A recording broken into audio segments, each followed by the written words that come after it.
select board met last night and went over what we were given as the revised warrant articles. And I did not see the meeting. Bob, you saw the meeting or parts of the meeting? Yes. Yeah. Actually, they spent a little bit of time discussing the two capital improvement requests from the school department. And I guess I'd say that they were all in favor of the way the article was written by the town administrator. Okay. Bob, it looks like your video is frozen. You were talking, there you go. Sure. I was looking to see who was in attendance at the meeting. That must be why. I thought you were a ventriloquist at one point. No. Wait, you think I met Edgar Bergen? He might be before your time even. Yeah, doesn't do anything for me, sorry. Charlie McCarthy. Oh, it sounds a little more like recognizable.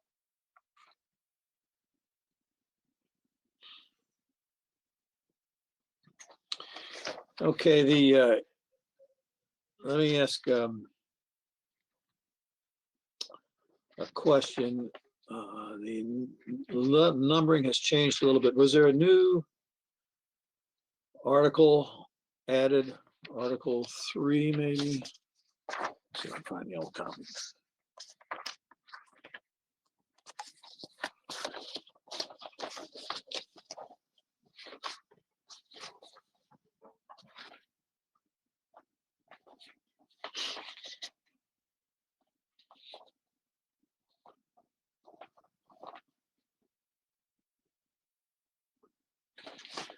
Now, something in there.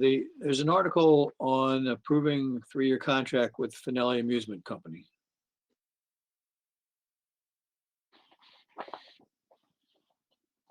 Yes. What's that, Charter Days, John? Yeah. Yeah, that's a new article. It doesn't mention any money in it. So I think we do not have to formally comment on that one. Okay, well then we voted on everything except what is now Article 4, Article 5, and Article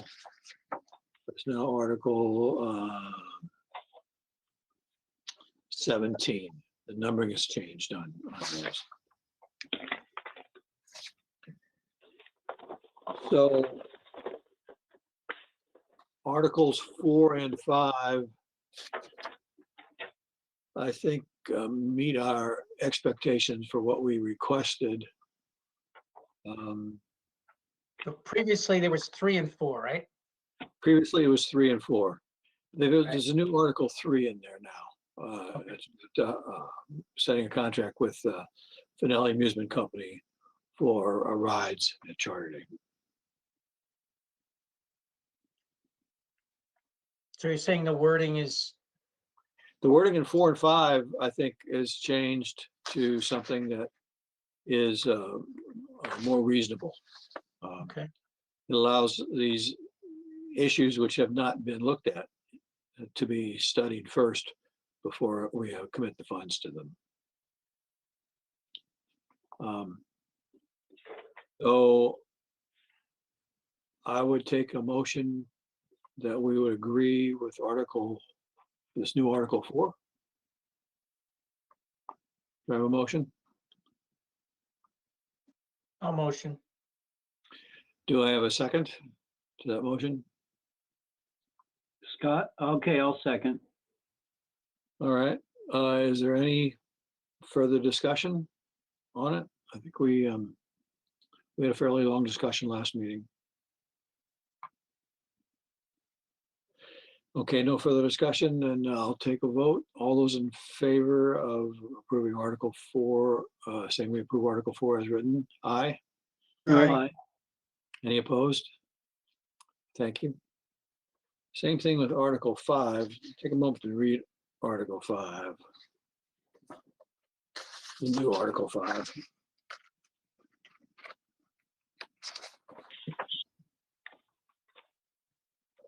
And I think that one is what we discussed as we discussed it. So I would take a motion that we would approve Article 5 as written. So moved. Do I have a second? Second. Any further discussion on this new numbered Article 5? If not, then all in favor? Aye. Aye.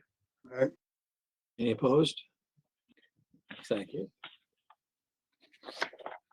And then that brings us to what is now the new Article 17. Page 5 of the warrant articles, Article 17. And this one was not changed from previous versions. So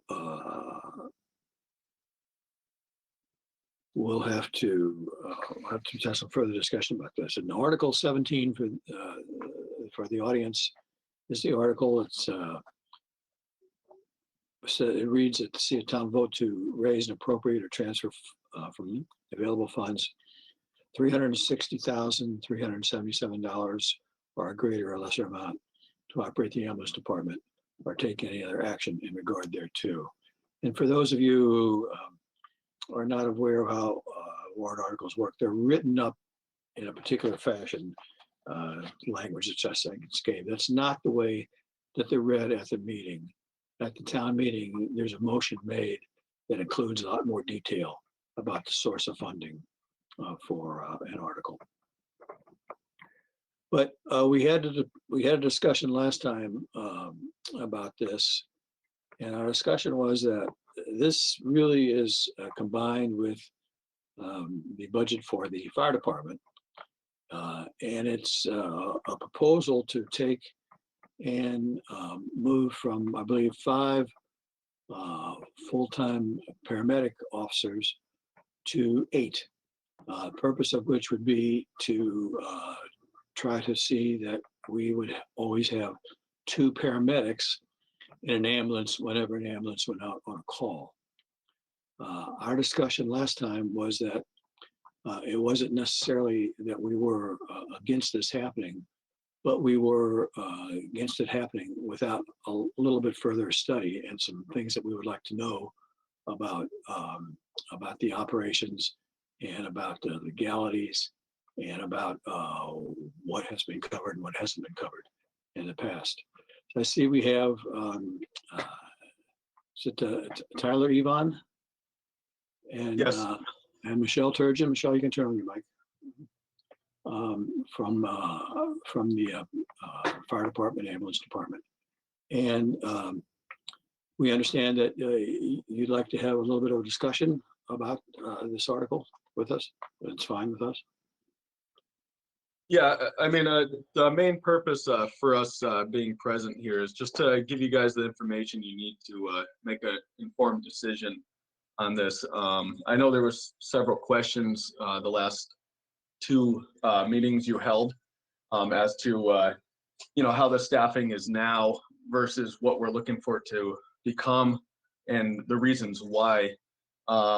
Basically, I'll give you a rundown. Right now, we have 12 firefighters, 8 firefighter EMTs who are on call, 2 per diem EMTs, 6 per diem medics, 4 full-time employees with 1 vacancy currently, and obviously 1 chief.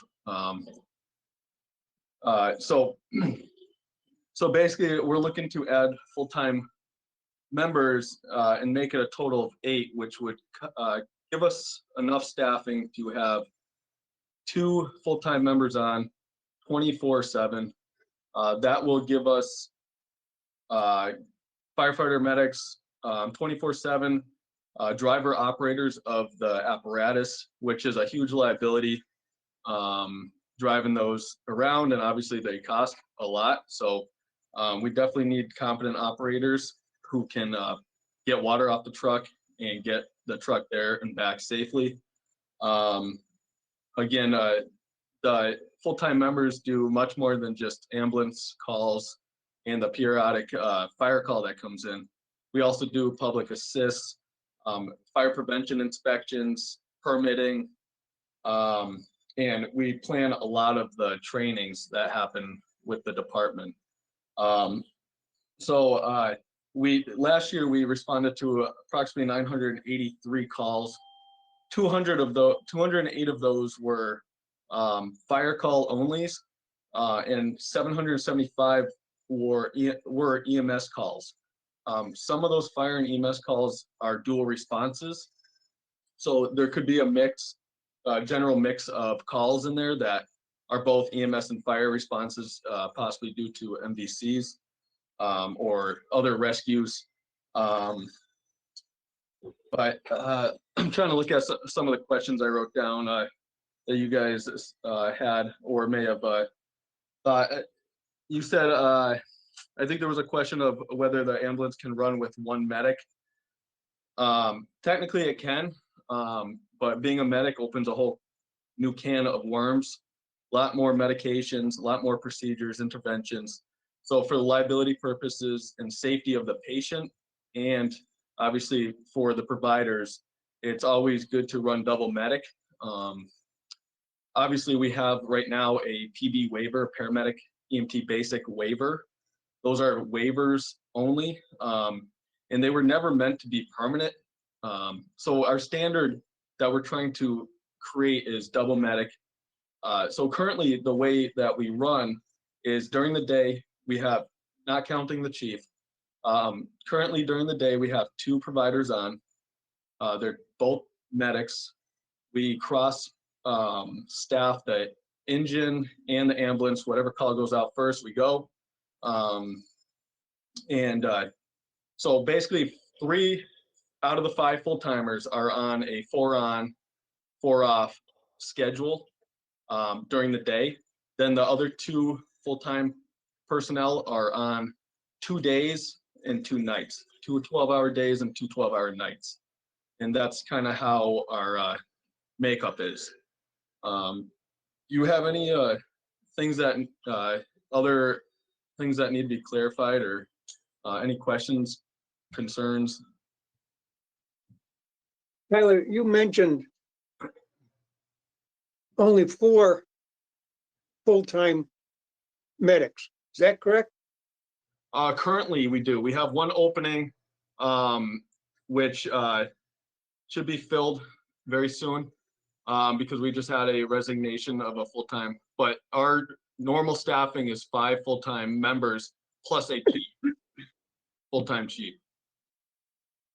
So that gives us obviously during the Monday through Friday, 8 to 4, generally speaking, with the chief on duty. That gives us 3 people, which provides a very basic but very minimum staffing for an ambulance or for an engine, and especially when we get ambulance calls to motor vehicle collisions. It's very basic staffing, and obviously majority of our on-call members work during the day, during the same hours, so we don't get a large turnout at all for call force members. And definitely our call force staff has kind of dwindled over the years, and according to all the sources, all the articles I've read, it's a national deficit. It's really hurting the fire service that's relied on, and the small communities that relied on call force departments and volunteers. So it's been a challenge.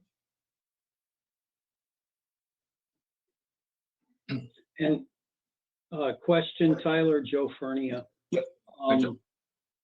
So in essence, what is the fire department / ambulance department trying to accomplish? And what is the total added cost to get that?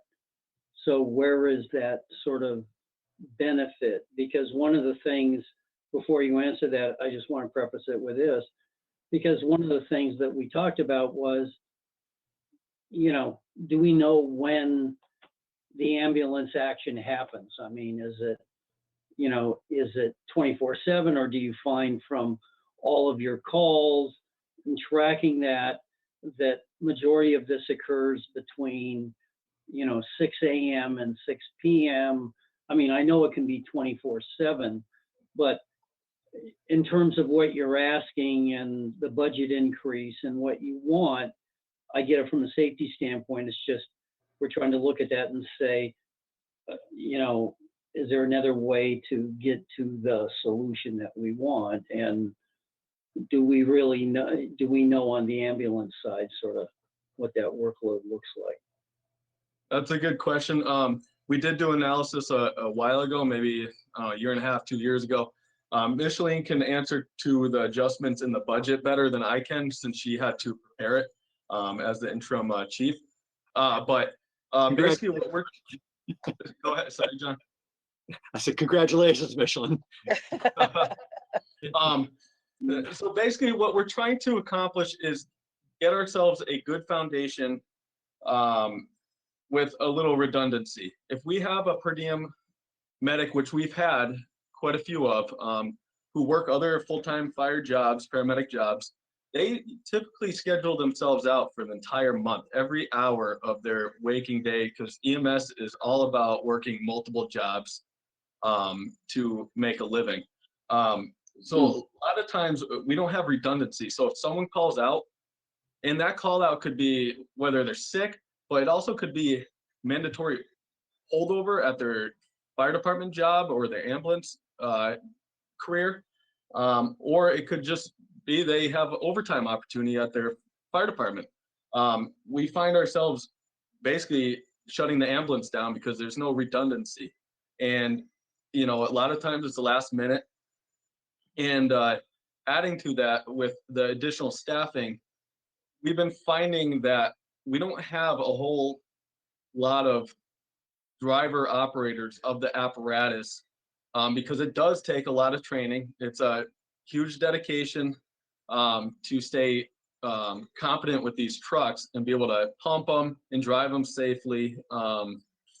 And it's quite a bit. It's extensive.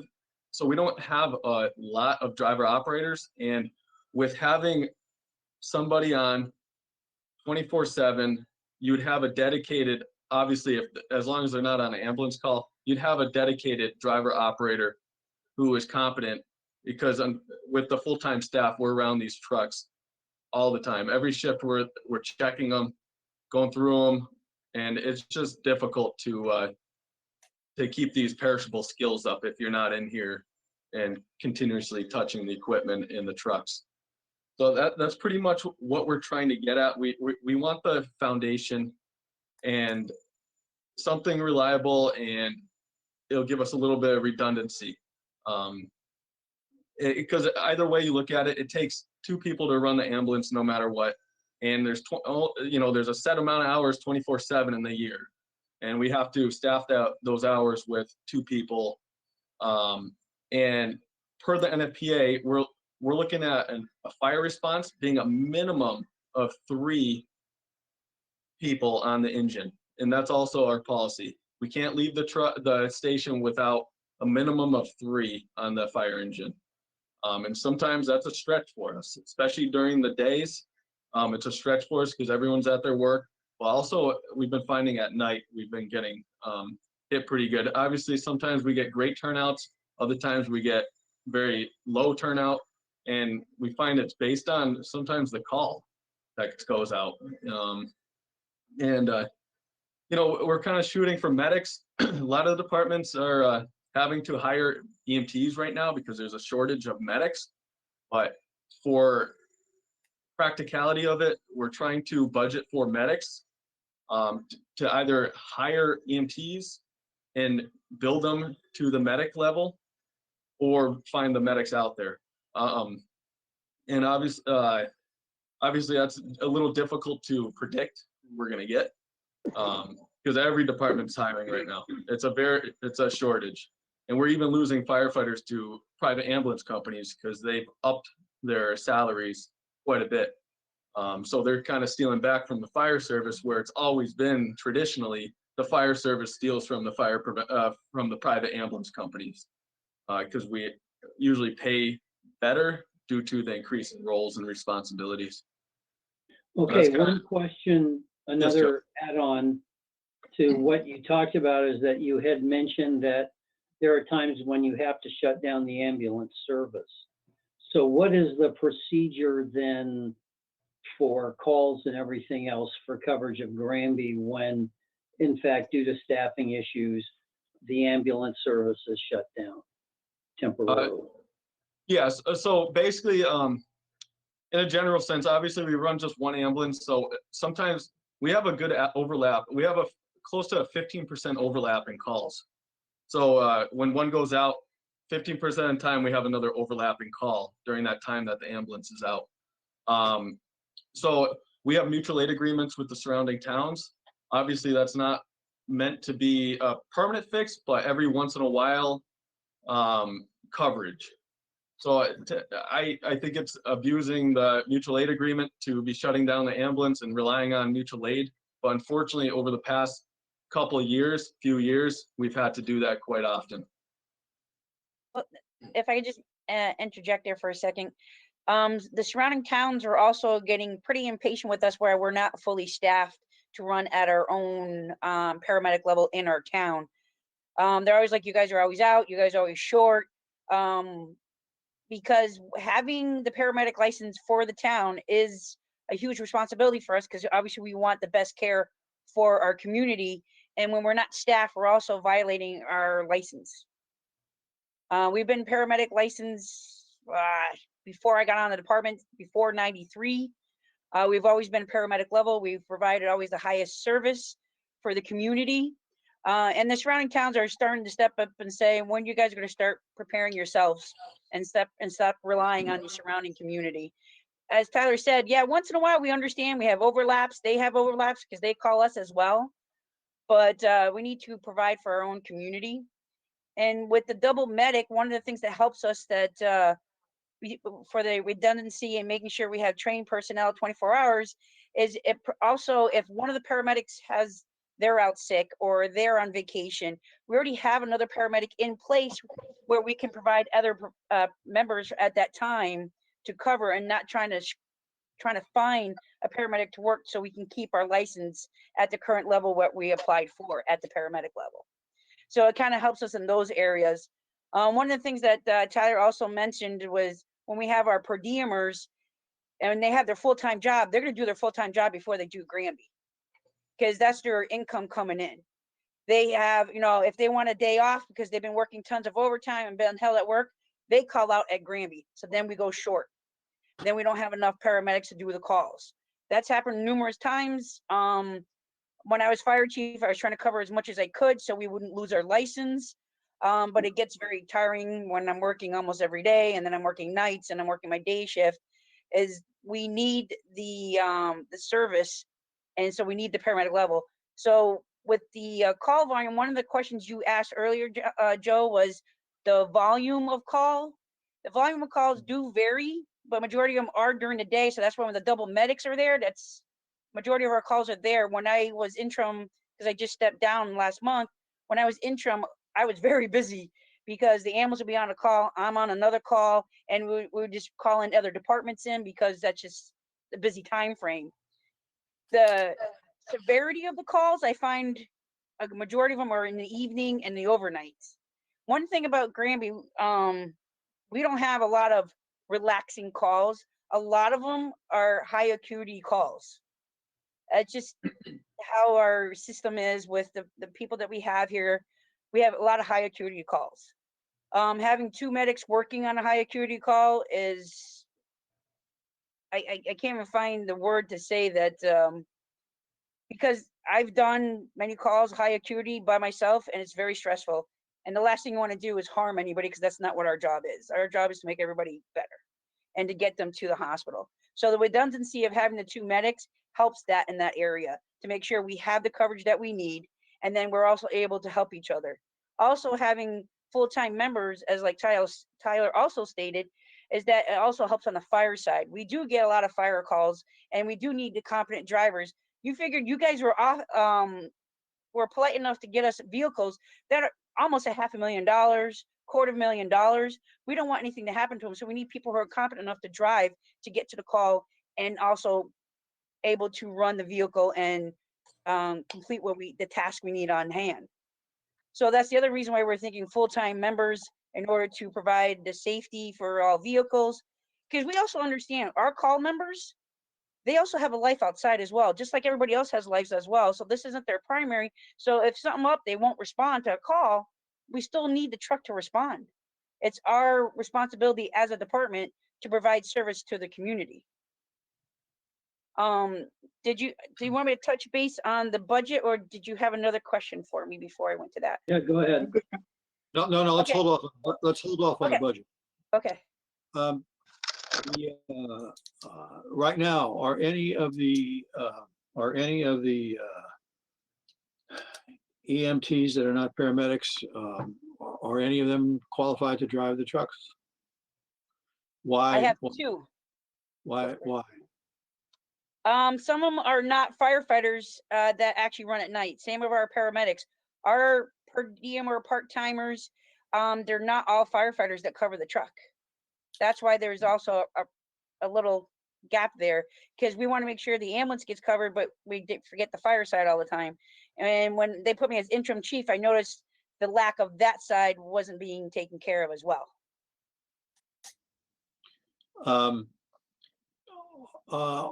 Of the paramedics that are currently full-time or part-time with the department are on call, do all of them have the expertise and the training to drive a fire truck? Tyler, I believe it's just the full-timers. It's mostly the full-timers and some of the firefighter EMT on-call members, and obviously a few of the actual on-call firefighter onlys. So like I said, we have 12 firefighter only on-call people, all right?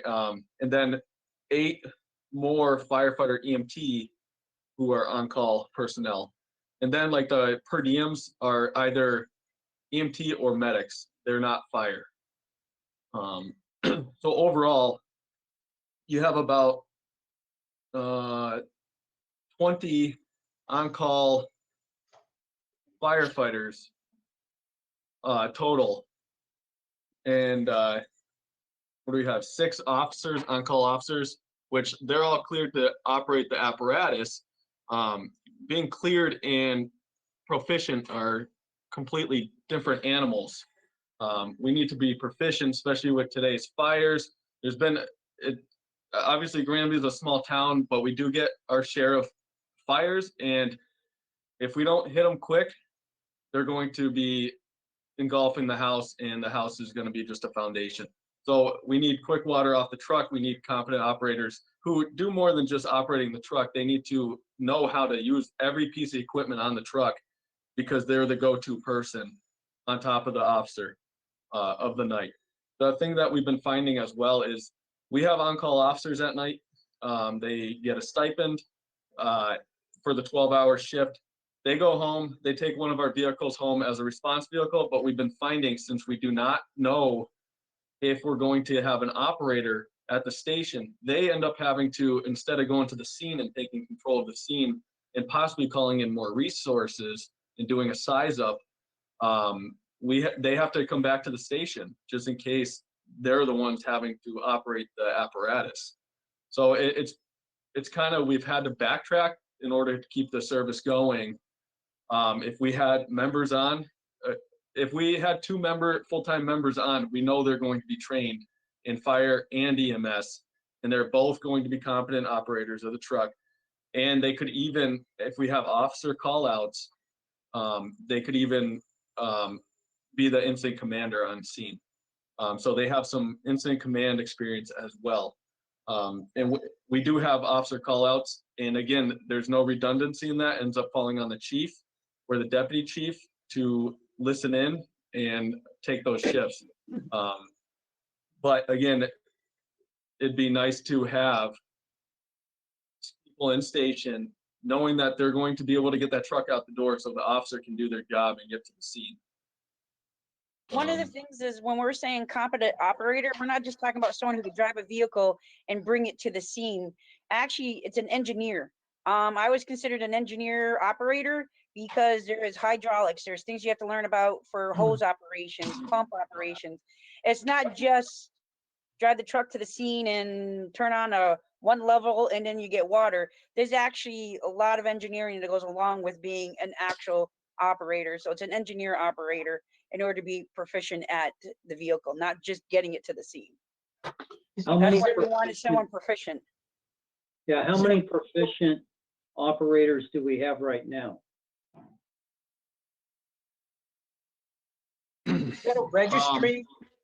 Is there a different class driver from the registry? Or is that No. just an internal It training? isn't, well, it is a different class for us because it's a large vehicle. If you have someone coming in who's used to driving a Chevette and then you give them a $500,000 vehicle, we make sure that they charter fine correct. We go ahead and we do the driver training. They go through some classes and then they have to go through some cone work and driving. And then we go over hydraulics and how to run a pump and how to make sure you have enough water and enough pressure in order for you to deliver the job you need to do. So it's an internal training on top of a class what? Yeah, the fire academy, they do offer classes as well on hydraulics. We send our firefighters, like right now we have 4 in the academy right now on the Call Academy, which is for people who work during the day. And so they learn about fire at night and on weekends. And then there's also a full-time one, but they also offer classes throughout the year. And they also offer online classes to be proficient with the engineering. So that was one of the questions. The other one was, is there a particular class like 1, 2, or 3 from the registry that need in addition to the internal training? No, these trucks, being the part of the fire department, they do not require to have a CDL, which again, it basically ends up with us having to teach them from ground up on safe operations, defensive operations of driving these apparatus, whereas, they may have gone through their entire life driving, like Micheline said, a Chevette. We're having to teach them how to drive a dual axle 60,000 pound truck. And that's an extensive process for us. And most of the time it's the full-time staff who are basically the foundation to the driver training program here. And it's a lot of work. I think the NFPA off the top of my head for initial driver training is 40 hours per truck driving. And that's a tremendous amount of time. And it's been difficult. Again, everyone has their own lives and they do this as kind of a helping their community. But the fire service has pretty much loaded on the requirements to the fire service and fire personnel as a whole, not just the full timers who can maybe, maintain that training, but also to the call force. And they're pushing the limits of these our members to meet the requirements. I mean, these are all perishable skills, which we're finding that they need constant upkeep and they need to keep hands on these trucks in order to be safe.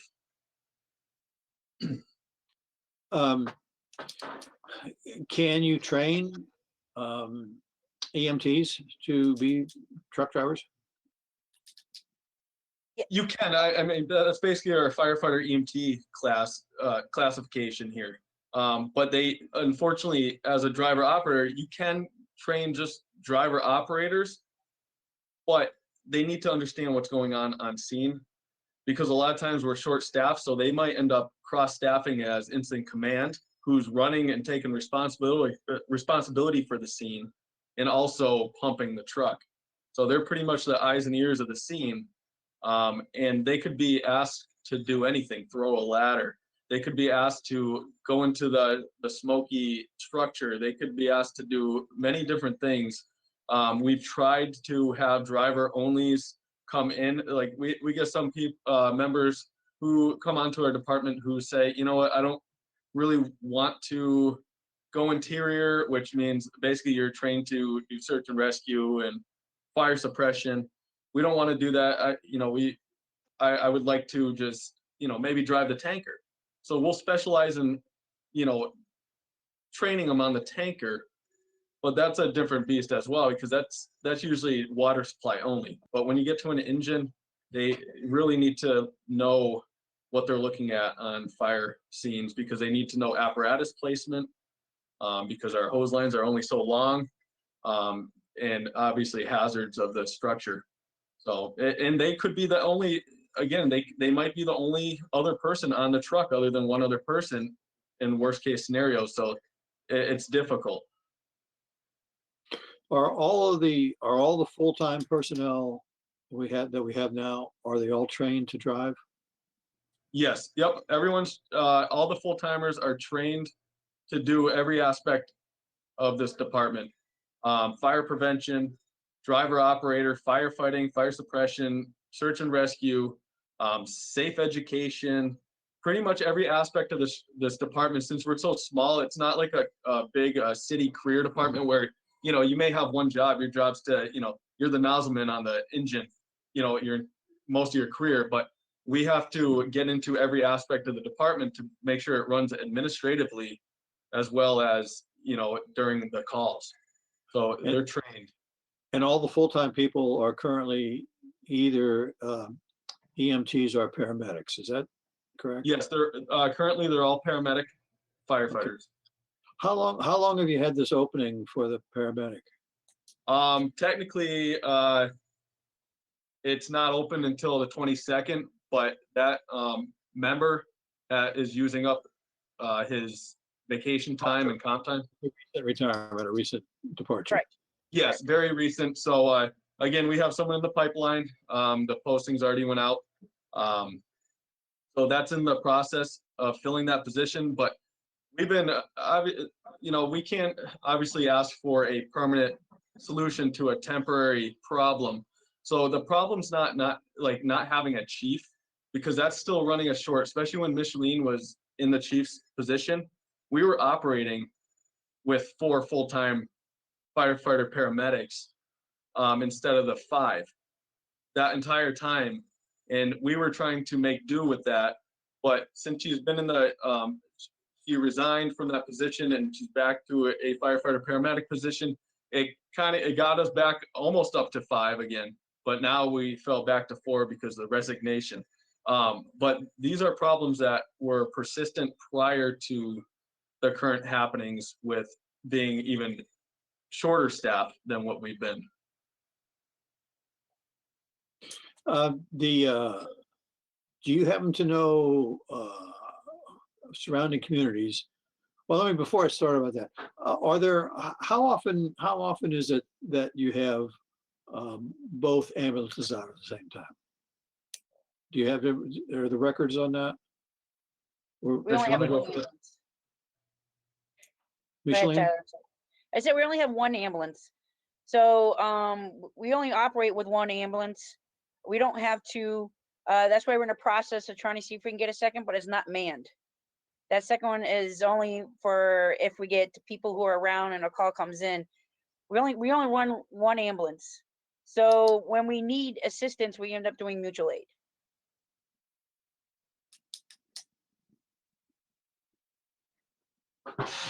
So when we get another ambulance, are we gonna keep the first one or are we gonna get rid of that one? I'll answer that, Mick. Go right ahead. Yeah, we're trying to keep this one as long as it doesn't get too old and too many miles on it. Our plan was we wanted to get a second ambulance while this was like in its maybe 3/4 life. So we can put it on the back, because every time we get an oil change, tires, or some emergency maintenance done or repair to the truck, we end up having to take it out of service and we don't have another vehicle. There's been plenty of times where unfortunately we've had to borrow ambulances from mostly District 2, South Hadley. And they use their second ambulance. They call back, they staff that, and unfortunately, fortunately they're nice enough to let us keep using that. But if something were to happen to their second ambulance, I mean, we're putting them out in a tough spot as well. So that's why we're trying to get another ambulance now. That way we can kind of put this current ambulance in the back and use the new one. And if this goes out maintenance wise, and we can use that one, the old one, to keep it going. On top of that, we should be really doing callback. Right now, if the ambulance goes out with the 2 full-timers, the station goes unstaffed. And that's obviously been happening more since we don't have a chief here Monday through Friday, 8 to 4. But also anytime between that, the station goes unstaffed, and that's almost unheard of in the fire service. All the surrounding towns, they do callback. That way, at least somebody's here to answer a call. There's been plenty of times where, unfortunately, we're unable to represent the fire department and our residents because we have nobody on and a second call goes out. And our mutual aid partners are on their own going to this Granby home to do another ambulance call or a fire call. So there's been times we've even had to call them for mutual aid fire because we don't have anybody staffed. So that, I mean, it's more than just getting staffing for the ambulance. It goes beyond that for the safety and liability of obviously the, town and the community. I'm wondering if in your thinking that you shortened up the lifespan of the current ambulance, looking to replace it for the purpose of having a second ambulance.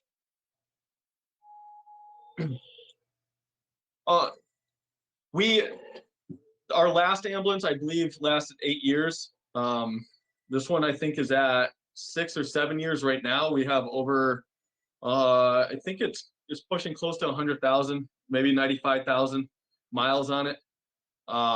So right now we're getting close to the tail end of this ambulance, as history has led us to believe. And obviously, if it's in the back as the second ambulance, it's not going to be getting the mileage on it. We've taken good care of it to try to get it to extend its life. And I know from personal experience, because unfortunately I deal with all the maintenance here and preventative maintenance schedules. Our last ambulance really went downhill after it hit 100,000 miles. We were tearing through everything. Like everything was having to be replaced on the front end, chassis components. It got very expensive. So we're hoping to capture this ambulance for it to be worthy as a second ambulance for us. And like we said, a lot of our calls, what was it, like 14, I think it was 14% of our calls, 14 or 15% of our calls end up being overlapping responses. So they all come at once, 14, 15% of the time. So it'd be nice to be able to have that ambulance to be able to respond, because we already have some of the equipment that ambulance needs to be equipped with. We have some of the big ticket items like a EKG monitor. We have second set of paramedic gear. So if we started doing callback, which we're going to in the future, hopefully,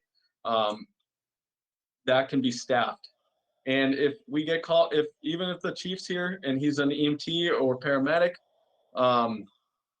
he can staff half that ambulance, and all we have to do is tone out for another person. Or if we're doing callback, that ambulance is technically staffed, and that fire engine can technically roll with the two, and hopefully we get some call force members in. When you say that at times you've had to say you're out of service, how many times have you been out of service for purposes other than maintenance on the ambulance? In Staffing other words, wise, how many of the out of services are based upon the inability to staff it properly? I don't have numbers right in front of me for that, but off the top of my head, I guarantee you probably the ambulance has been out of service 10 times more than it has been for maintenance due to staffing. Mish, what do you think about that? No, I was trying to find the same numbers too, because a lot of the times that's why I ended up working a lot, is because we were short staff members. That's when I know like people are calling out because they're taking care of their own personal whatever, and they call out in Granby because it's not their primary job. So a lot of times we worked with just one person to respond with a first aid bag until we can get mutual aid to come in. We've had that quite a few times when I first became chief, is because we're just short staffed. And that's something that obviously we can't have with our license. So it was a very high number when I first became interim fire chief. And I made some adjustments and whatnot. And now our adjustments is we're short on paramedics, so that we're not upholding our license. But what I was trying to get to was, you mentioned that surrounding communities are upset, or whatever you want to call it, when we're out of service, particularly when it's as a base, the cause of it is lack of men. Who are the communities that are bad mouthing us, and how are they staffed? The same way Tyler has explained, they do callback. The reason why they're getting upset is because they're like, well, we understand we need to assist communities, because that's what we do. We assist each other because we're one big community in Hampshire County. But they also said, don't forget, I have to also supply my own town. And if we keep removing their members and their equipment out of their town, it decreases the chance of their guys able to respond to their calls in their town. That's why they're getting upset, is because we're reducing theirs. And then also their budget increases because they keep doing callback. They do callback to fill in when we call for their help. So now it increases their budget. And they're like, that's not fair how we are increasing our budget to help you guys out all the time. And so that's what they do, is the callback.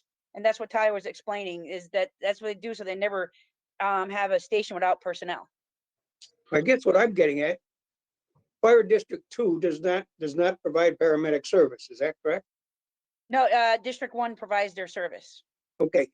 District 1 provides paramedic service. How do they staff? Because to the best of my recollection, they have a policeman show up to be part of the ambulance group. That was a long time ago. They don't do that anymore. They both They come don't do out that. of, no, I know what you're talking about, because I've been around a long time, and I remember we had to wait for the police officer to show up and whatnot. They don't do that. They come out of the fire station. There's two So members that come. they have two paramedics around the clock. Well, Yeah, they're they- also they short, have- so you get a double paramedic or a medic basic. I believe District 1 staffs with a minimum of 5. So you have an officer, and then you have obviously 4 providers, and usually they're medics. So they run 2 ambulances in District 1. District 2 runs 1 ambulance, and they have a backup ambulance that if they transport, they'll tone out to their call force or all of their members and see if they can find a couple more providers to staff that second ambulance until the first one's back in service. You just said that South Hadley has an officer and 4 paramedics. All the Yep. time? Yep. Around the clock? Yeah. A And they minimum, also- yeah. I believe most of the officers are also paramedics. in Yeah, the I think they District have 1. to be.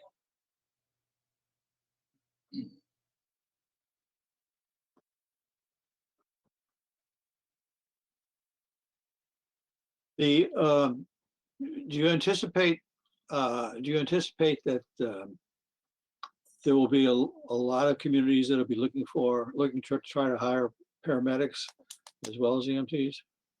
Yes, that's one of the, when I used to go to the fire chiefs meetings, that was one of the big talk all the time, is how short paramedics are around across the board. Because every department looks for paramedics. Yeah, because it's just, you want someone with experience and time, for treatment. But we all know it's unfortunately, because of the pandemic, there was no classes. People changed careers, and they just, the volume had decreased for paramedics.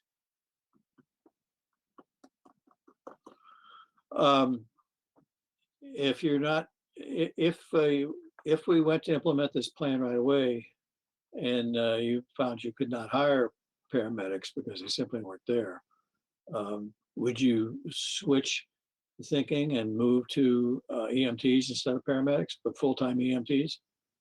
Well, Uh, go ahead, Tyler. Basically what we do, we'd start off with our desired level of provider. So yeah, we would be looking for paramedic firefighters.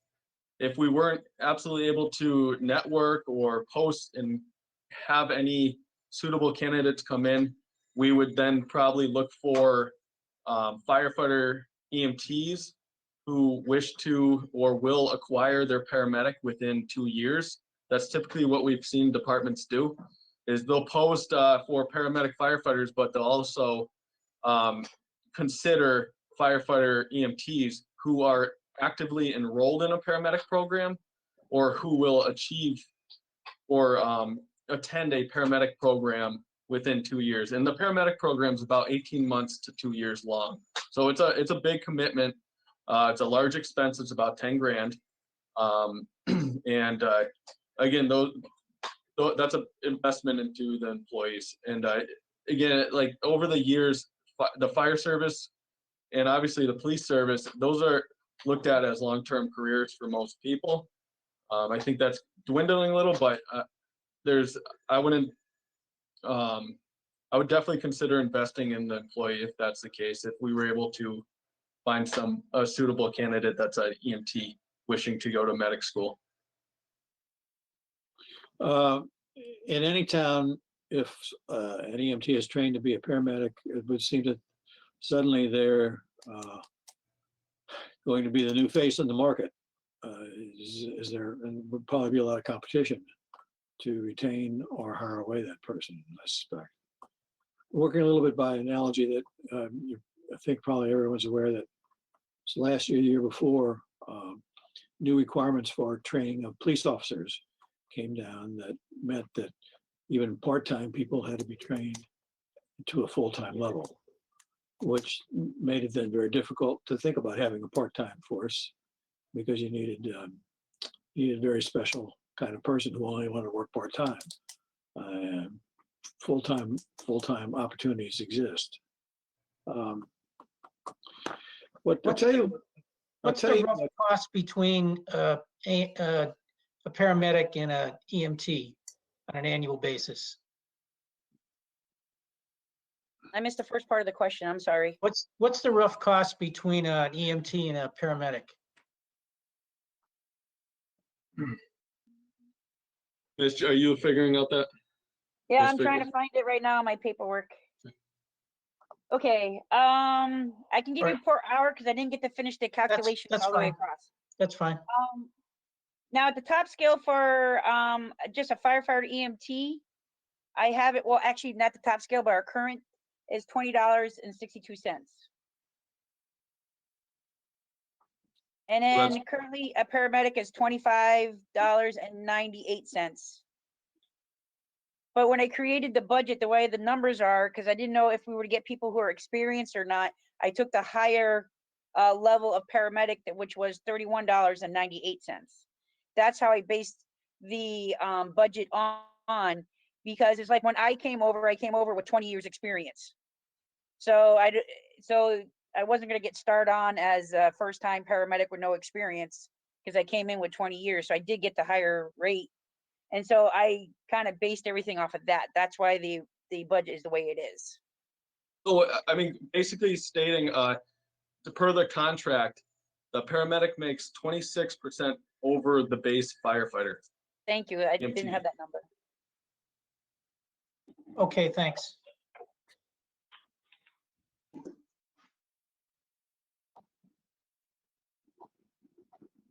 And in the budget, because of the questioning you're asking about would they become paramedics and whatnot, because we understood if we couldn't find a paramedic that we're looking for, trained firefighter paramedic, as Tyler has stated, I increased the reimbursement education for someone to become a paramedic. So we have that there. So if we do get a basic EMT, we have the education for at least one person a year in a budget to go through paramedic school.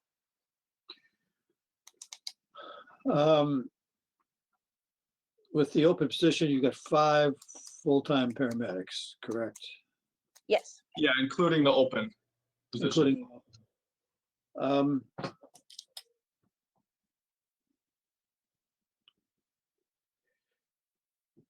Are there any part-time EMTs that you have now that are liable to want to switch to full-time? EMTs or paramedics or both, or Well, you're looking for a full-time firefighter paramedic is what you ideally would have. Are there any people who are currently part-time in any capacity who would likely be interested in going through the training process or whatever would required to become a full-time firefighter paramedic? Or are we going to have to be, are we going to expect to be looking with an open call for any people in the whole area that would look for it? so currently we had a job posting out for internal for a paramedic firefighter. We had one candidate, and that person is probably going to be offered the position for the opening currently. But that was the only candidate that applied for that position. And don't forget, a lot of these members have careers and they're looking to do this to help their community, or looking for something additional to do, you know, in their personal life. So we don't see a lot of people that want to leave their profession to come to ours full time and try to achieve the paramedic status or EMT status. But every once in a while, we do get good candidates that come in that start from the ground up with us. We train them up. They become very loyal and very good assets to us. And unfortunately, they do get scoffed up by other departments fairly quick. Just recently, we had two who started here, first time ever in the fire service. We developed them. We worked hard with them. They were very motivated, loyal, and unfortunately, we quickly lost them to other full-time departments, one being District 2 and one being Northampton. So they do get scoffed up quick as soon as we get them trained up, if that's what they want to do for a career. So there's definitely a lot of facets out there. Do you have any part-time people, probably not call people, but any part-time people who might be interested in a full-time firefighter EMT position instead of a full-time firefighter medic position? I'm trying to think of ones we have. Off the top of my head, maybe a few. Because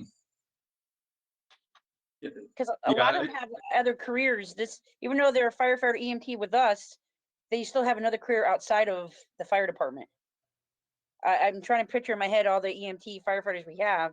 They do have I would full-time say careers. maybe three. I mean, Yeah. that's right off the top of my head. Don't quote me on that, but I can think of three who are actually actively looking for other departments right now to go career.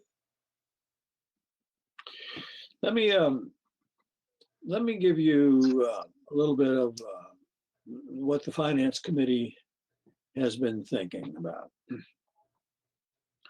If we look at the town, look at the budgets, we have a budget meeting coming up in May, as you know. The big budgets in town, big budgets in town, are the school department, police department, fire and ambulance department, and the highway department and public buildings department. That's the bulk of the money.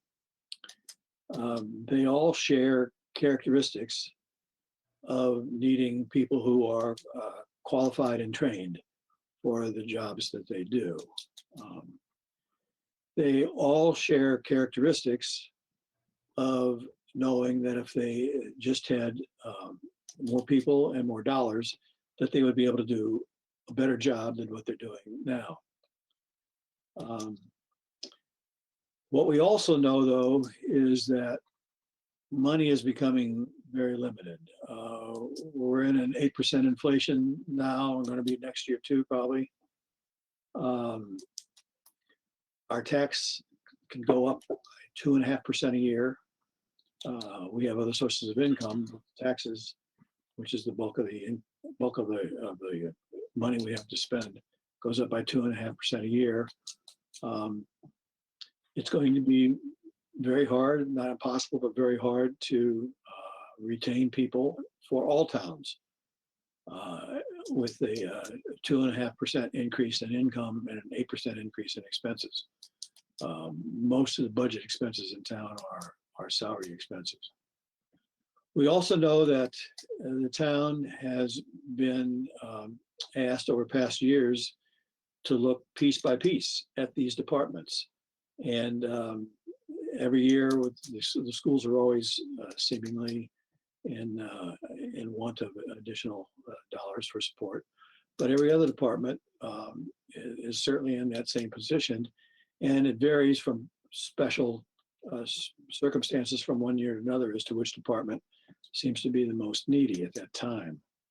We're not opposed to any of the departments. We're not opposed to everyone offering their opinion as to what is absolutely the best way to run the department. And we're actually not in disagreement with anybody's opinion as to what the best way to be to run their operation if they were free to do whatever it is they wanted. But we're in a time where the stabilization funds are going down. They've been going down for the last 5 years. We had some money in a few years. Other years we don't. This year there's going to be no money added to stabilization funds. Quite a bit's going to be taken out, and over $3 million in free cash is being allocated to something. So it's certainly true that Granby continued to operate the way it is for a few years, and then when we run out of money, what's going to happen? As citizens of Granby, taxpayers of Granby, residents of Granby, we hate to see battles between the school department and the police department and the fire department and the highway department. And yet, if you run out of money, that's exactly what's going to happen. So what we would prefer is that the town take a slower look at these things and start looking realistically at what we can do and what we can't do. We're not saying that if you had full-time firefighters, paramedics, that you would not be able to come much closer to meeting your desire to be able to have full-time coverage for everything. We're just not certain that if you do that right now, that then you're going to be in the same position as everybody else. Something's going to have to be, some things are going to have to be backed away from. Maybe not next year, maybe not the year after, but some things are going to have to be backed away from in all the departments. We're simply too small a town to be able to do what the big towns do on the kind of money that we're going to be able to raise. So what we were thinking when we had conversations before, I think you heard some of them, was that we're not saying now in our debates, I don't think we're saying, people can correct me if I'm wrong, we're not saying that this is a bad idea. What we're saying is that we don't think we have enough information about what the risks and rewards are for doing this and going right away into 8 full-time people at the full-time firefighter paramedic level. We think we would like a lot more study about what the risk rewards are. But what we're willing to do is I think we'll be willing to say that if we did a study and got some of these questions answered and got them put into the context of, here we have a fire ambulance department, here we have a police department, here we have a school department, put them in the context that it's quite possible that in a short amount of time into the year, we would be able to come to the conclusion that we need to do some expansion, if not the full expansion that you're asking for. But we could prefer that it not be voted into budget right now, but instead put into a different kind of reserve fund, or even added to the reserve fund, so that if we decided to do that, the money would be there to start the program as soon as possible. So that's, I thought, and other members of the finance committee can chip in here whenever they want, but that's kind of what I think of the things that we've been talking about. Okay, then I want to chip in first and say that while I understand our financial approach, John, given the case that Tyler and Micheline have made, that an adequate immediate compromise would be if we could hire them going to 6, because it seems to me that the general problem of staffing is there's a lot of competition for the best paramedics, CMTs, et cetera. There's demand out there. And so with wages in the range that they are, it appeared to me that what we need was stability. And so I think we're talking and making the case about 2 individuals. We have 5 paramedics. Workload. My inclination would be to go to 6. We still need to do the study, but to me, that would give you 3 teams of 2, and that certainly would shore up more of the challenge that Tyler and Micheline see. So that's sort of where I've come out on this. The other thing in question that I would like to ask, because I'm always looking for offsets, and that is, you talk about callbacks and the issue and all of that stuff. Would there not be a benefit for us to look to join that countywide group that's over at Salter College or whatever that group is to handle dispatch? And would they not be better suited to handle these issues of, well, you know, who's available now? Because the availability, it seems to me, needs to be across more districts. So that was my other observation. I've got a couple of questions for Micheline. She says she's the mathematical whiz. I tried. I didn't say it was perfect. I like to play with numbers too. Okay. You know, in looking between the ambulance and the fire department, it's a little bit confusing because of the sharing of expenses. Yes. So I took the wages, excluding the chief's salary. No, I take that back. I took the wages of the combined departments, all right? Okay. And I came out with the budget for this coming year is $990,000 in round numbers. And it was 807 this year. Oh, And I that's say, okay, you just said that the paramedics make $31, $32 an hour. So I used 30 yeah. times 2,080, came out with $195,000 of cost for the paramedics. But on the other hand, within the ambulance budget, there's money that's allocated for on-call and per diem wages. And most of that is still in there. So it would In- seem like that Yeah. should disappear. Actually, in my budget, when I proposed this, because of the full-time staff, I did transfer that money and used it towards going to full-time instead of the call force. When we were talking about callback, and we're considering this as future, not current, because we know Granby doesn't have the funds to supply a full-time staff and a callback staff. These are things that we were thinking about for our future. So the money that you were talking about, because I transferred over $50,000 of the per call and per run and put it into the EMS budget. So I took $50,000 and put it in there. When I did the math out, because I have 2 separate budgets, I have the fire budget and I have the EMS budget. Because it's 25% of my whole entire budget. So when I took the when I did all the minuses and adds to last year's budget and the one I was requesting for, this also, unfortunately, my numbers right now includes the chief's position. I am EMS side, I went up $59,000. I rounded off the numbers for you guys. I went up to $59,000 just on EMS budget, which is my 25%. On my fire budget, which is majority of the payroll, because that's 75% of of the work that we do on the department. That one went up 155,000. Those are the two increases I had from last year and this year on two separate budgets for EMS and fire.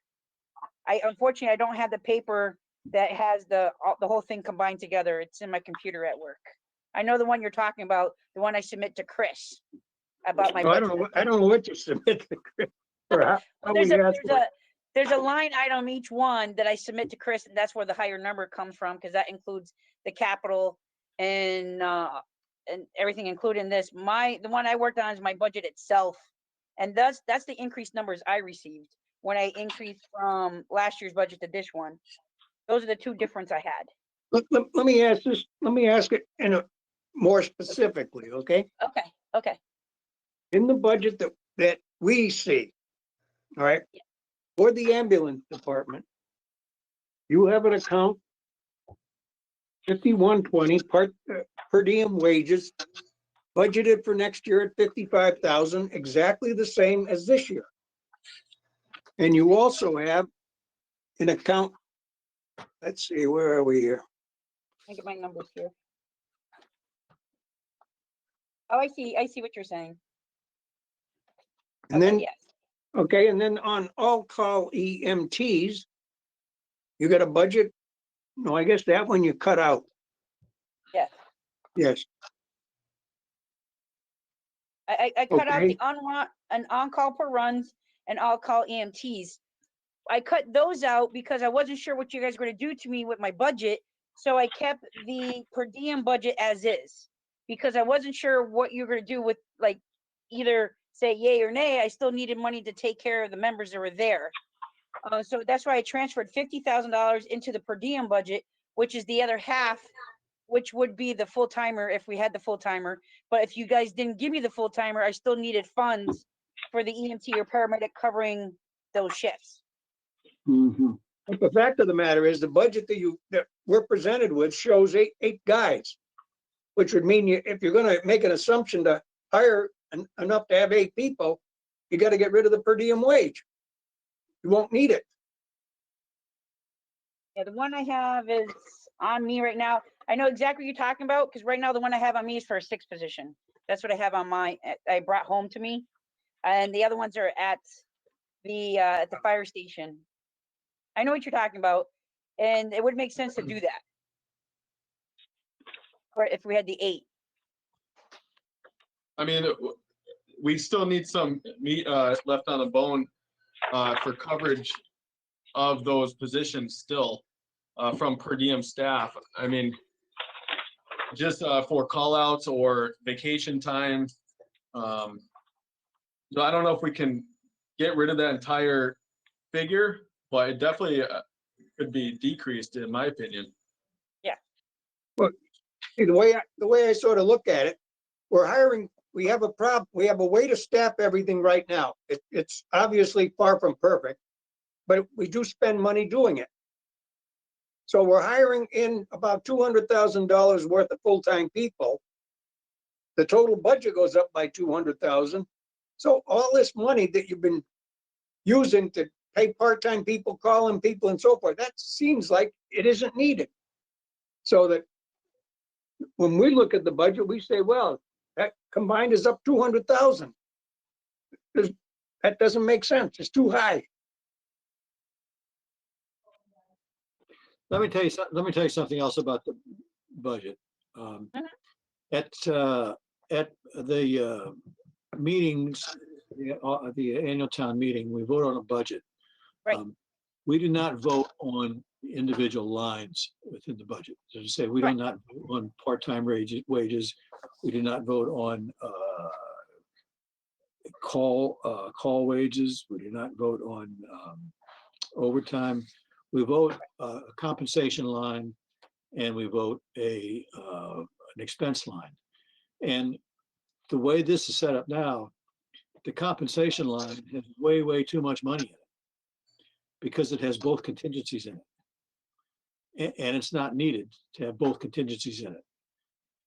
You're gonna have a certain amount of compensation be paid out no matter what happens. But it's certainly not going to be true that everything is going to happen. You're not going to have a full-time staff and all this on-call staff. So that the compensation budget seems to be way overstated to us. Is the only number that I can understand that Mr. Glassman was talking about is the per diem one that I left in as 55,000. Because I know I transferred to, that's the reason why the EMS budget is as low as it is, because I transferred over $50,000 that we're not going to use for the on-call and the on-call runs. I transfer that over to go into where did I put it here? I transferred it out of there. Actually, I just removed it. Oh, I wish I could just show you what I did here. I don't know. You got rid of the on-call runs Did it come in And clear? those- There we go. and also the on-call EMT. There you go. That's for the 6 positions, Nish. Oh, I grabbed the wrong one then. Because the 8-1, Tyler, did I hand it to you by any chance on a computer? I have it in front of me. Oh, you have the 8-1 in front of you? Okay, Yes. go ahead, please. So I mean, you did leave the 55,000 in for per diem, but you subtracted the 25,000 for on-call runs and 25,000 for on-call EMT from the EMS budget.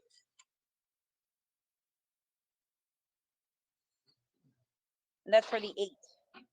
Yeah, I sent you a picture of that one via your cell phone if you want to look at that. And Well, technically, the budget would be much less if that was taken into account. yes. Then if that occurred, it's from a mistake, or oversight. Because why would I need the other one if I got 8 full-time members? I mean, I think we still need a little Yeah, we funding there. still need we still need a little, but we don't need the 55 to make that coverage difference, like you said, to cover the people who are covering for sick time, vacations, the little buffer, but it's not the 55 we would need for that. You probably won't need quite, you may have a little buffer in the overtime account because with more men, you probably won't have to be twisting anyone's arm to pull some shift at time and a half.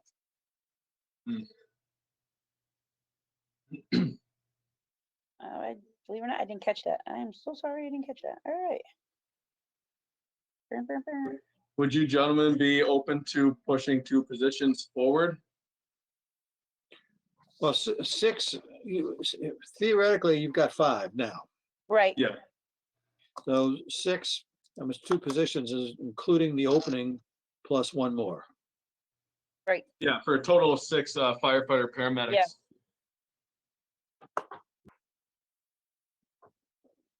Well, we know where I stand. You've got 1 vote. Would So you consider just backing our 8 position proposal down to 7 for the time being? And if the new chief sees the need and if we're able to get more data for you, go to special town meeting. I know you've mentioned that in the last meeting. Well, first of all, I think we'd go from 8 to 6. And then the question would be then, if we would eventually think about going up to 8, whether that be 8 paramedics or 6 paramedics and 2 EMTs, whatever it is. The question is, how do we account for that? How can we account for that in budgeting? And what I'm suggesting is that one way would be to put it into the reserve fund budget. And that if we decide to make that change, then the money is available over there. And that wouldn't have to go through a town meeting. Because being done this way is a contingency. I don't like that idea. So go for the one. Which part of it? Yeah, I'm sorry. Putting which it into the reserve fund. Because in general, we haven't talked making transfers to that dollar extent, but there's also the issue that town meeting normally is the one that makes a decision, not the finance committee. And by putting it in the reserve fund, it's circumventing the town meeting approval. No, I wouldn't do that without a discussion about it. I mean, I would want that to be Yeah. known that that was what was happening. So that when people voted to put extra money into the reserve fund, it's because of this study that would be going on and a determination of whether we should move to 8 full-time people or 6. I agree. I wouldn't do it in a roundabout fashion where it would be hidden from the knowledge. What Bob is talking about is that we've always adhered to the position that to transfer money from the reserve fund to the department, which happens every year. Part of the criteria is that finance committee can do that if in their thinking a special town meeting would do it if it came to a town meeting. And the whole purpose of having it set up through the finance committee is that if they think a town meeting would do it, it saves all the expense and the logistics problems of getting a special town meeting together. So that if we were going to put money in the reserve fund for a specific purpose, I would want the town people to know that so that if they were voting on the reserve fund, they would know ahead of time of what it was. I don't want to hide any of this. So are you saying, John, that you would be in favor of going to 6 and then the difference of the money would be in the reserve fund? Which decision would be made after the study is completed? Yes. So if we went from 8 to 6, We went from, yeah. does the We went from 50 still 5 go to away? 6 instead of going from 5 to 8. We're Well, going it's from budgeted 5 for to 8. 6. How's that? It's budgeted for 8 right now, plus the part-time of 50, right? Yes. So 55, if we went from 8 to 6, and how much of the 50 would still go away? And how much is the 8 to 6 number? We don't know how much the 50 would go. To me, I would see that study that we're gonna do as part of how is all this gonna work. Exactly how many of these part-timers go away so that we don't have to budget for that, for example. Micheline would have to figure out the budget again in this. What would the budget look like if they had 6 full-time people at the paramedic level?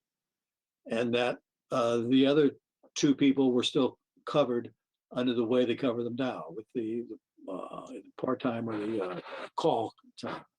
And that would be the budget that would be approved as the fire department budget at town meeting. In addition to that, then she needs to prepare a second budget that says that what if during the year we decide to go to 8 full-time people? How much extra would that take in the budget? And then that extra amount of money would be what we would add to the reserve fund. And we need that by 8 o'clock tomorrow morning. Yeah, we need it pretty soon. I'll give you a few days, but 8 o'clock in the morning, Oh, Can't you I make mean, it- Need it Friday. I do it. yes.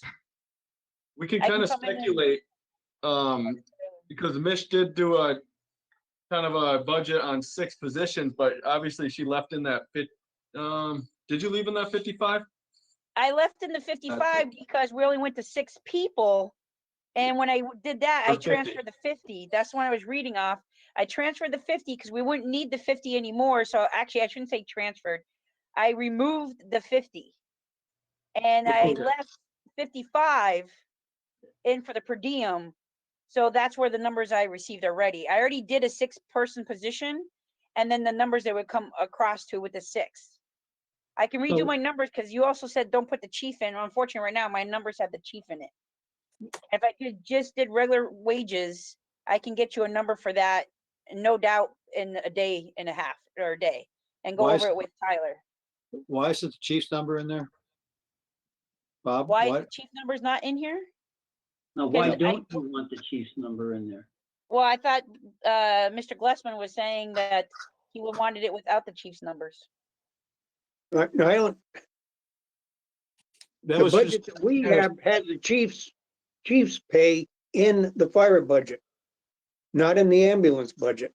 Oh, see, I split it as both, because in my head, a paramedic, firefighter, fire chief was what I was aiming for, and then, but you're saying it's completely off of that one.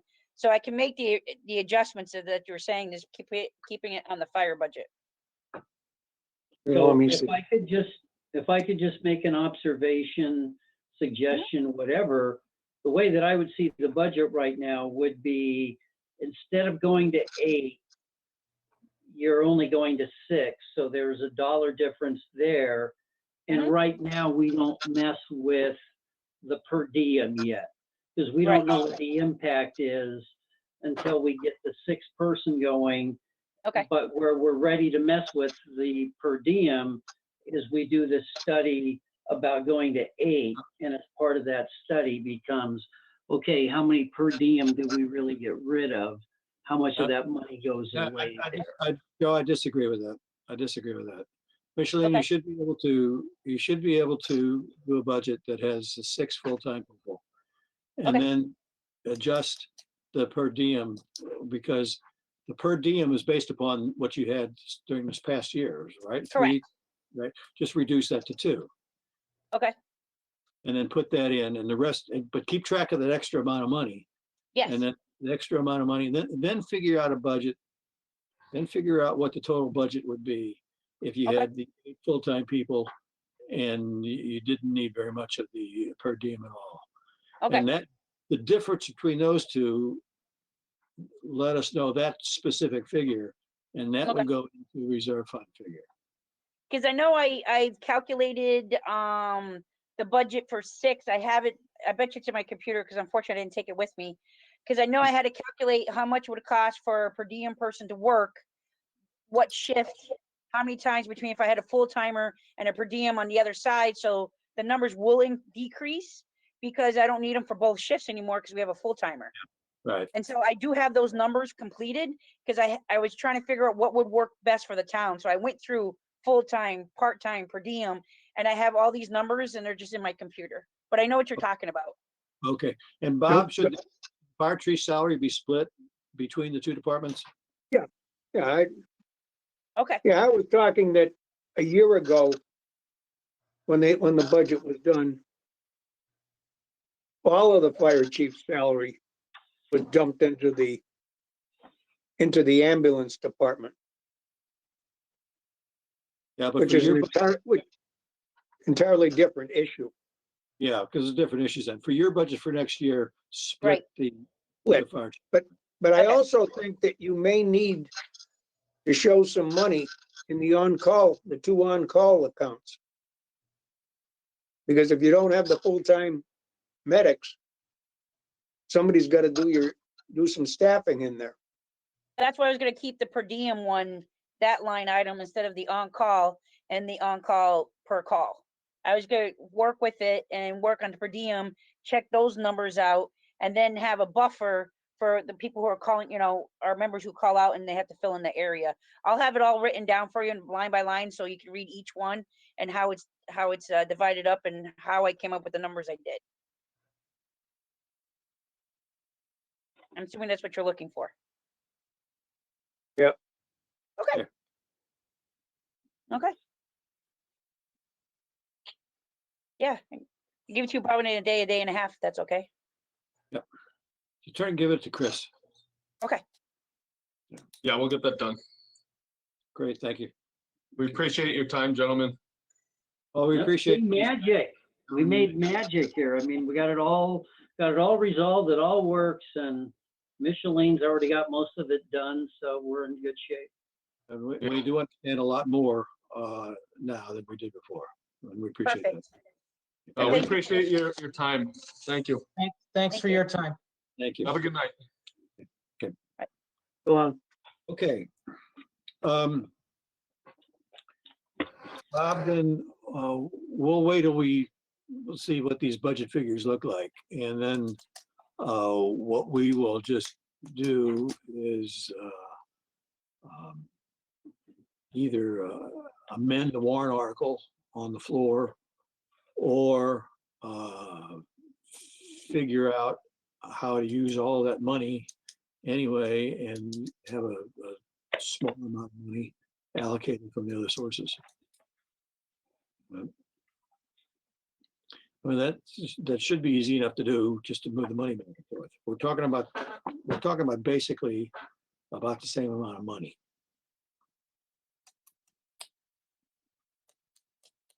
Okay, just a quick question on the point of procedure, John.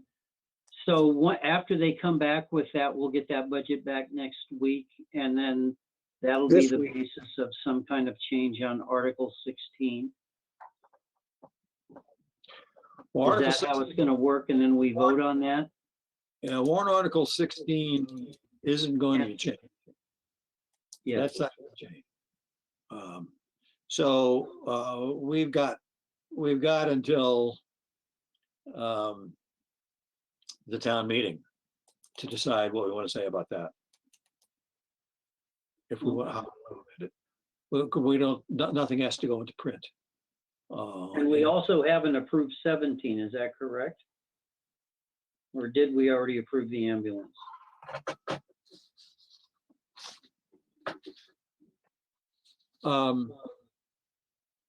We did. We did approve it, Bob?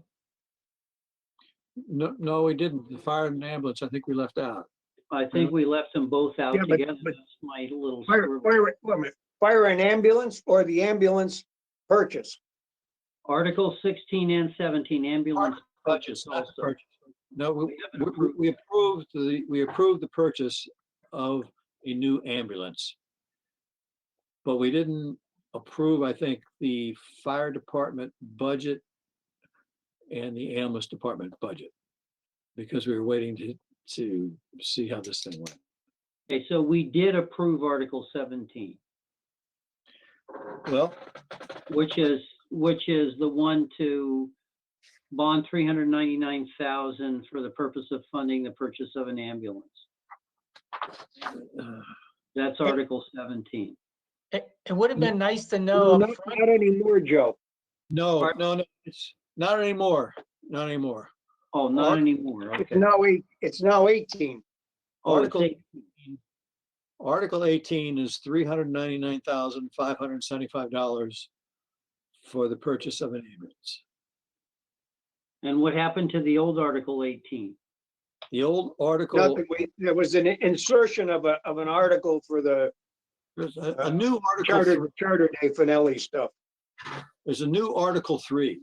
So everything after that is moved up one number.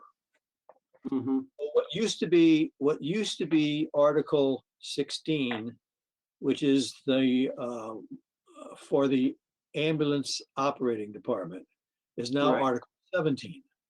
And Okay, that's the one that we hadn't approved yet because okay. we're waiting to see whether or not the select board was going to do anything about that. Now, they've left it as it is. So I think our position as of right now is that we are probably, we are going to quite possibly make an amendment to that. But we don't have to decide that tonight. We don't have to decide that until right before the meeting, because Okay, it doesn't get written down anyplace.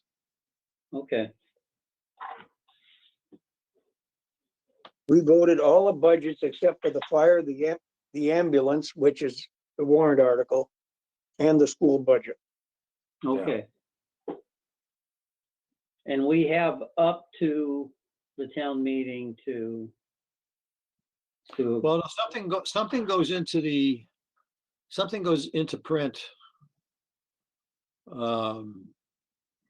probably this weekend, although I don't think I'm going to have a write-up for us yet by Friday morning. But So you something, did until 6:30 that night, John. yeah. We might be able to do it Friday afternoon. Something has to go into print, and since the budget is our budget, we have to have figures to go into print for the fire department and for the school department. The ambulance budget, as it works out, does not go into print. The ambulance budget is done through the warrant article that allocates a certain amount of money to it. Okay, so if we have the numbers that we need on Friday from Micheline, at least you then have the numbers to go to print, even if we don't officially vote until next week. Yeah, you can give me authority to Mhm. put in appropriate figures. You know, with the guidelines of what we discussed this evening with the two members of the fire department. And then what about the school? Well, school, we've got to discuss. Okay. One other thing, John, I mentioned to you in that email I sent you, whenever it was, yesterday, day before.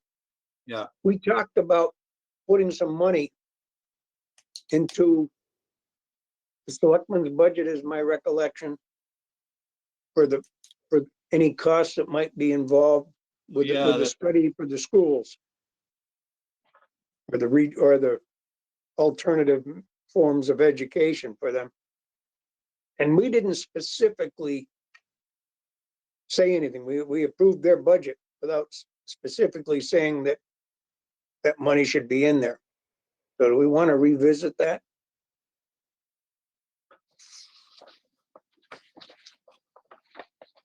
Or deal with it out of the reserve fund?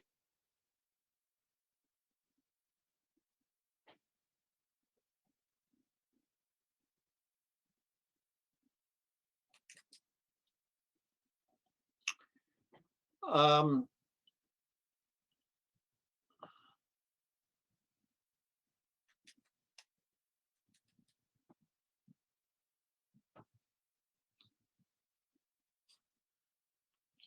I think we'll be able to do it out of the reserve fund. Okay. That's the cleanest way at this point in time. Yeah. We'll be able to do it out of the reserve fund. It's legitimate reserve fund transfer.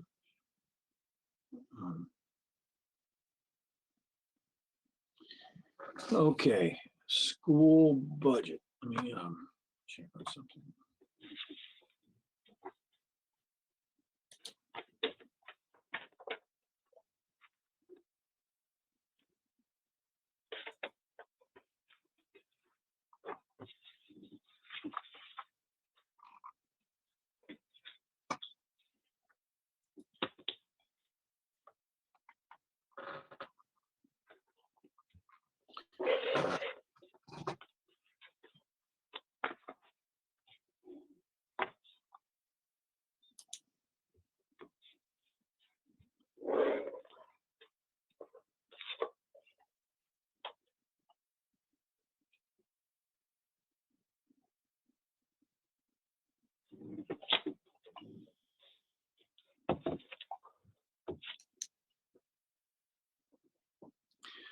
Okay, if you have the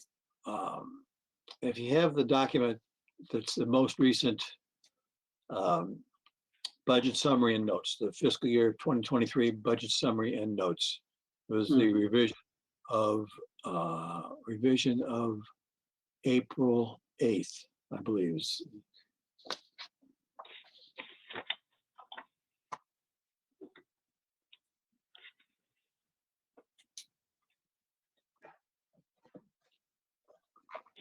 That's one where all of the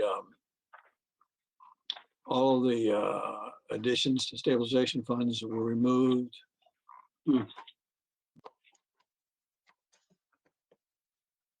Still using $152,400 of stabilization fund monies for payment of past capital equipment, paying on the borrowing of past capital equipment, but nothing is going into stabilization fund. And on the budget summary, the budget recap sheet, the amount of money that's there for the school department is 2.787414 over required minimum net school spending of which 2.387 million is for warrant articles. So that the basic budget has over net school spending has the, first of all, it has the retired teachers' health care, which doesn't count for purposes of measure, but has an additional $400,000 in it. So that's where it stands at this minute. And that was with the meetings that we had.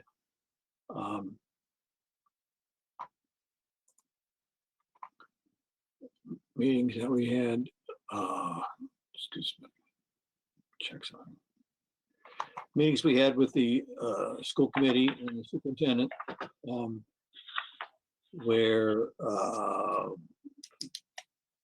looked at the deficits that they had, and Chris had offered up coming up with $400,000, and was hoping that the schools would be able to find a way to reduce their budget for the rest of the deficit. But that's where we stand. It stands at $400,000 over minimum. So we were at a point where we had been hoping to reduce what we used to have as the $300,000 over minimum by $100,000 a year. The schools were very resistant to that again. The thing I'm thinking is that in principle, we probably ought to just go back to minimum net school spending plus a couple $100,000 like it was last year. But here's the thing that's really in the back of my mind. We are facing an overwhelming monetary crisis in Granby. I do not believe that there is any way at all, no matter what the other consequences are. I do not believe that the Granby taxpayers will vote to raise property taxes by 10%. And that's in the ballpark of what it's going to take to do a renovation of the junior senior high school, of Granby's costs, if all goes well. Which means that there's going to be something else that's going to have to be thought of. Either a way to use the school without renovation, rent or buy temporary classrooms, regionalize, and that word is used in a loose connotation, loose definition, regionalize somehow with some surrounding school districts. But some other approach towards schooling is going to have to take place, because I do not believe that the town is going to vote to renovate the junior senior high school. So in that context, an extra $100,000 here or there doesn't mean much.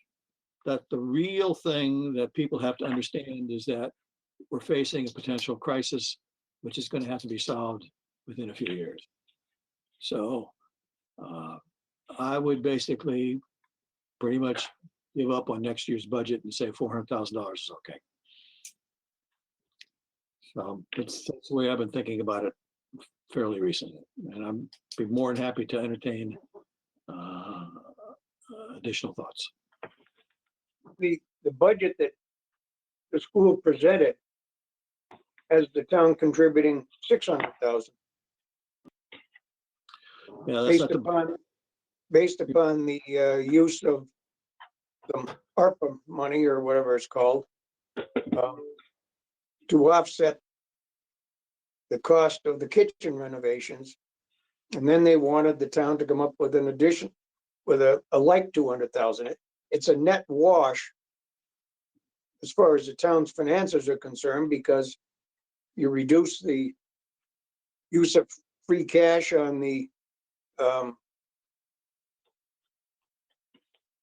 kitchen article, and you increase the free cash necessary to balance the budget. Am I right in thinking we haven't actually seen that budget yet? Yes, we have seen that budget. We have? Yep.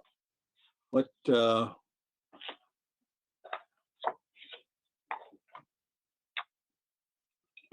I looking at the budget of 4.8? We had this, we had one that had the 600,000 in it.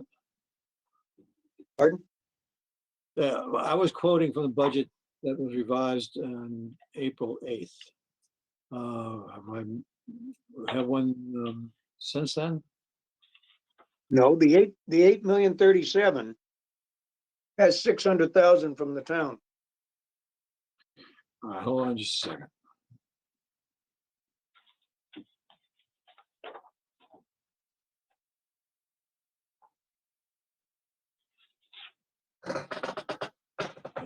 $8,037,000 has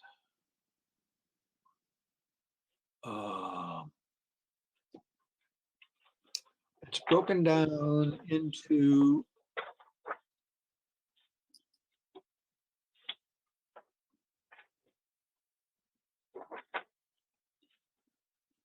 I'm looking at the total net schools, the total spending for schools, $12,900,000.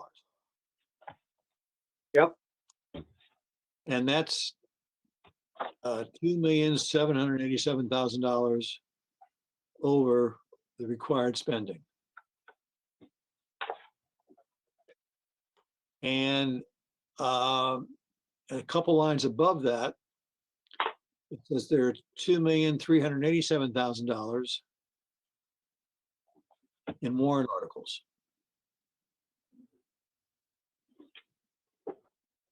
Does that 12.9 include the gym renovation, the two projects?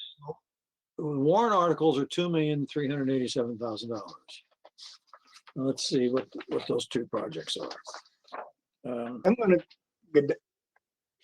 go down to my man cave downstairs where my computer is, because I'm on a tablet up here Okay, and I don't wanna look at a spreadsheet on a tablet.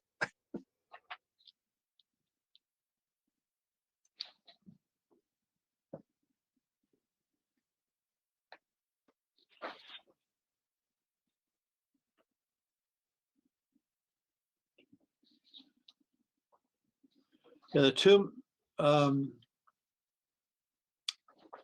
2,387,000 is in Article 4. Mm-hmm.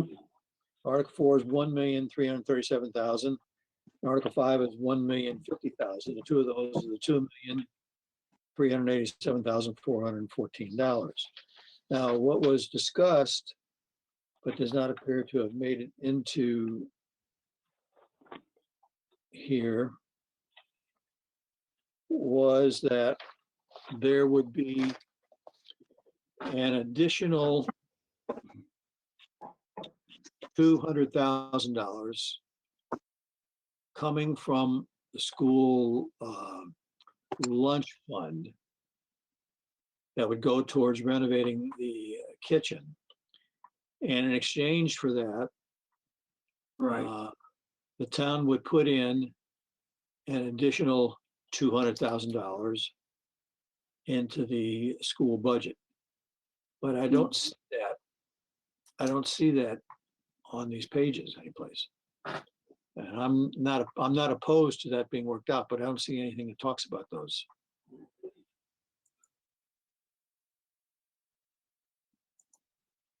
Okay, My computer's gonna wake up. Okay, okay. That's So it. I'm looking at my notes, and if I remember, we talked about holding off on Articles 3 and 4. Article 3 primarily because was this going to trigger this whole other state mandated renovation in the building if we went forward with that renovation work? So we still needed an answer based on that because of the valuation of the school building versus the actual cost of the renovation.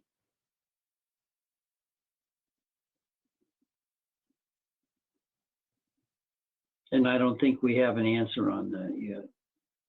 So, But that's why it was rewritten. And it's been rewritten to take care of that. okay, That's not the problem. The problem is that those two articles are exactly the 2 million, let me get the figure here. Those two articles add up to $2,387,414. mm-hmm, So that in the budget figures, there's only $400,000 more than that that's allocated from the town. What I thought the arrangement was that was being worked out, and I thought had been worked out, and maybe has been worked out, was that the schools would commit to spending $200,000 from the lunch fund money for renovation of the kitchen. That apparently they thought that was a legitimate use of the money because that's where the lunches are prepared. And that in exchange for that commitment to that capital item, that the town would contribute $200,000 that would otherwise go towards that capital project, would commit $200,000 for the school budget. So there was a trade there of which fund capital money was going to come from versus which fund operating money was going to come from. We didn't have a problem with that, but I don't see that. I don't see that in the figures that we have. The figures would have to be changed from the figures that we have. Now,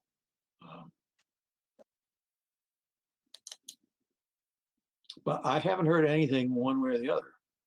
I mean, I thought it was agreed upon, but I haven't seen the figures on it. Adam sent an email on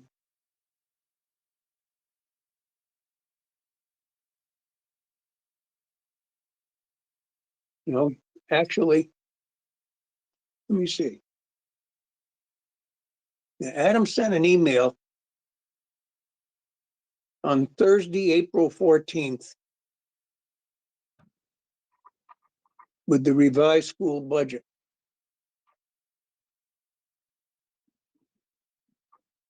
It had a list of the final cuts that they made, and it was another full-blown budget.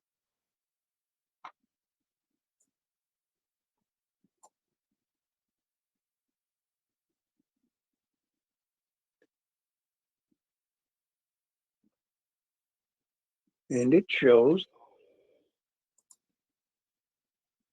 that Adam ruins everything. No. Have you guys ever seen that series, Adam Ruins Everything? No. You should check it out. It's amazing. Anyway.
Okay, I think this probably can be solved with a conversation with Chris. Okay.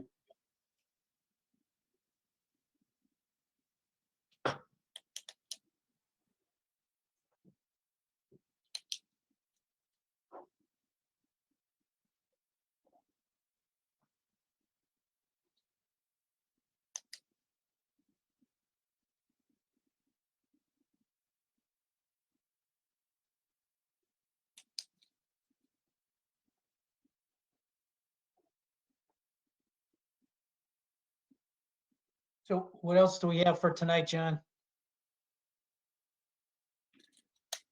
I did not have time to put a draft together of our write-up. I think our write-up is going to be very short this year. I'm and don't know if there's a possibility of holding it to this weekend. I'm going to have to ask Chris about that. But I've got meetings set for tomorrow night at 6:30 and for Friday night at 6:30 for us to wrap up as much as we can. What we have to wrap up is we've got to wrap up the school budget. I have to wrap up the ambulance, fire department budgets, and we've got to wrap up some kind of write-up. It just everything was put into such a compressed amount of time this year that we're left with these messes here at the end to try to figure out in a very short amount of time. But I don't really have anything else. If anybody Yeah, wants so- to, anybody wants How any about- pieces of paragraphs, put them on writing and get them to me. I think Bob you did the did, minutes, right? Scott? Bob just did the minutes. I guess we could, Oh, for the meeting, yeah, we could do minutes tonight. Bob, you see, I've got, I found the documents that you talked about. I got those, but we don't have the corresponding documents from the town. I'm not sure we do or don't, tell you the truth. I looked at what I printed out. I won't say that's the last because I may not have printed it, but I came out very close to the number that he's using, but not that's on there. Let me see.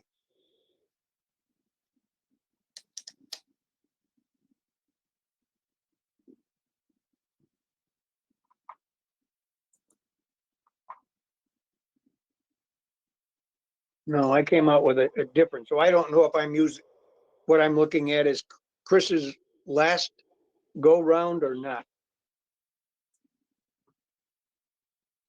But you have the spreadsheet that I'm talking about from Adam.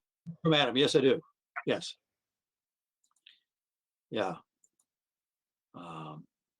I just don't have that budget recap sheet that has more than the 400,000 in it. So When you say the budget recap sheet that has the 400,000, how do you know it's 400,000? well, because there's a total figure, by you back into it, there's a total figure for school spending. There's a required spending. And then the pieces are broken out from that, and it gives what the amount is that the total school spending is over the required school spending. And that amount, that's total amount is the $2.787 million. And then up above as part of the items that go into figuring it, $2.387 million is listed as warrant articles, and that's precisely what's in this new warrant articles for Articles 4 and 5. That is the gym and the No, okay. I see what you're saying, yeah. yeah, so at least $400,000. And I think that the whole thing should be increased by $200,000 to match up with the transfer of $200,000 from the lunch fund money into the cafeteria / kitchen renovation project.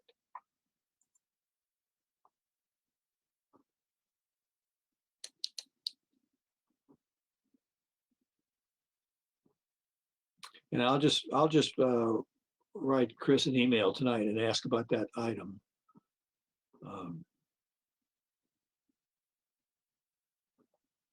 Yeah, so I'm actually sort of all for ending the meeting or adjourning till tomorrow soon. I want to do the 3 budget items real quick. I mean, the 3 minutes? I'm sorry, the 3-minute items real quick. Sure, sure.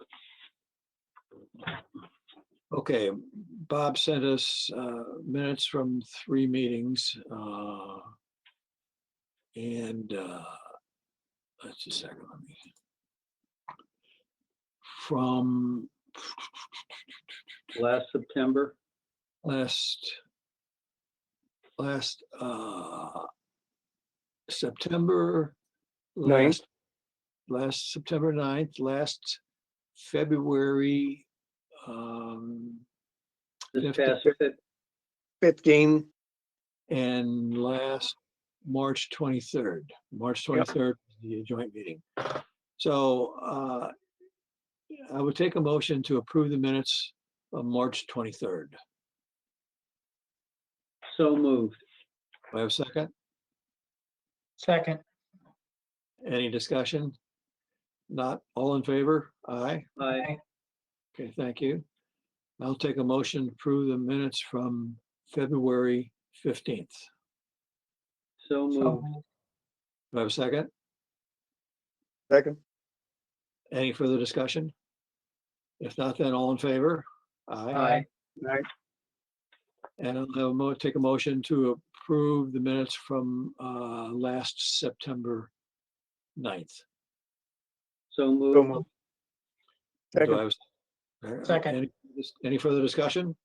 No. If not, then all in favor? Aye. Aye, Thank you. All right. Again, if you have any ideas for the write-up, you want to spend some time writing up a paragraph, so put your ideas down and send them to me. I'll send Chris an email tonight and ask and make sure that there is agreement about the $200,000. Get us a revised on that. And I'll tell him that expecting him and us to hear from Michelina about the budget on the fire department and the ambulance department. for something to talk about, I thought you were starting to write your speech a couple of minutes ago, talking about the schools and the long-term solution to the educating needs.